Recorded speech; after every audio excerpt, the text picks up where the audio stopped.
కేసీఆర్ గారు నిన్న ఒక స్టేట్స్మెన్ లాగా మాట్లాడారు. కానీ రేవంత్ రెడ్డి గారు నిన్న చిట్ చాట్ రూపంలో మాట్లాడింది ఎట్లుందంటే ఒక స్ట్రీట్ రౌడీ లాగా మాట్లాడినట్టు ఉన్నది. ఒక గల్లీ గుండా ఓ దాదా మాట్లాడినట్టుగా ఒక స్ట్రీట్ రౌడీ లాగా రేవంత్ రెడ్డి గారు మాట్లాడారు. ఇంత చిల్లరగా మాట్లాడతారా?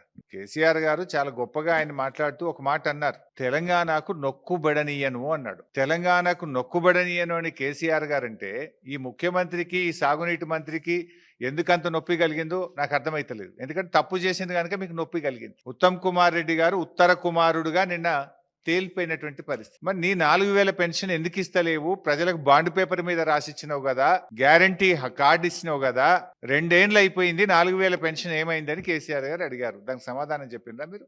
కాంగ్రెస్ పార్టీకి అపారమైన అనుభవం ఉన్నది, నిధులు ఎలా సమీకరించాలో ఎలా ఇవ్వాలో మాకు బాగా తెలుసని ఎన్నికల ముందు చెప్పింది కదా.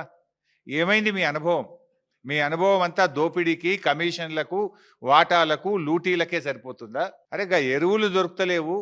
బీఆర్ఎస్ ఉన్నప్పుడు ఆటో డ్రైవర్కి ఫోన్ చేస్తే ఇంటికాడ ఎరువుల బస్తాలు దించిపోయినరు, బాయికాడ దించిపోయినరు. కాంగ్రెస్ వచ్చినాక మళ్ళీ చెప్పుల లైన్లో పెట్టే పరిస్థితి వచ్చింది. మళ్ళీ యాపులేంది, మ్యాపులేంది, రైతుల్ని ఎందుకు గోసబెడుతున్నారు అని కేసీఆర్ గారు మాట్లాడారు. దానికి సమాధానం ఏది? హైదరాబాద్ ప్రజల శ్రేయస్సు కోసం ఫార్మాసిటీని అక్కడికి పెట్టాలనుకున్నాము అని చెప్పిండ్రు. దాని మీద ఏది మీ ఆన్సర్? ఏది? ఆయనేమో ఒక స్టేట్స్మెన్ లాగా ఈ రాష్ట్ర ప్రయోజనాల కోసం, ఈ హైదరాబాద్ ప్రయోజనాల కోసం కేసీఆర్ గారు మాట్లాడారు. కానీ రేవంత్ రెడ్డి గారు దీన్ని అంత సొల్లు మాటలు, ఆర్థిక అరాచకత్వం బీఆర్ఎస్ పాలనలో అని నిన్న రేవంత్ రెడ్డి గారు మాట్లాడినారు. అరే నిన్నగాక మొన్న నువ్వు గ్లోబల్ సమ్మిట్ పెడితే గ్లోబల్ సమ్మిట్కి వచ్చిన టోనీ బ్లేర్, బ్రిటిష్ మాజీ ప్రధానమంత్రి గారు ఏం చెప్పినారు రేవంత్ రెడ్డి గారు? ఒకసారి వీడియో పెట్టుకొని చూడు, మర్చిపోతే. ప్రముఖ ఆర్థిక రంగ నిపుణులు, ఆర్బీఐ గవర్నర్ గౌరవనీయులు సుబ్బారావు గారు ఏం చెప్పిండ్రు? ఒక్కసారి ఆ వీడియో చూడు.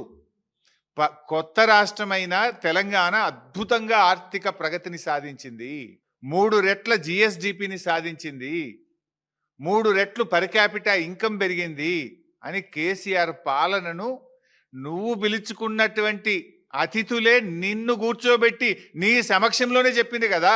ఇంకా సిగ్గు లేకుండా ఏం మాట్లాడుతున్నావు? రాష్ట్రం పరువు తీయకు రాజకీయాల కోసం.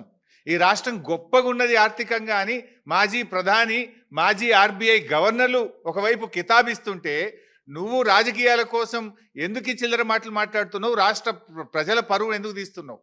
రాష్ట్రం యొక్క గౌరవాన్ని ఎందుకు దెబ్బతీస్తున్నావు? రాష్ట్ర ప్రగతిని ఎందుకు దెబ్బతీస్తున్నావు అని అడుగుతా ఉన్నా.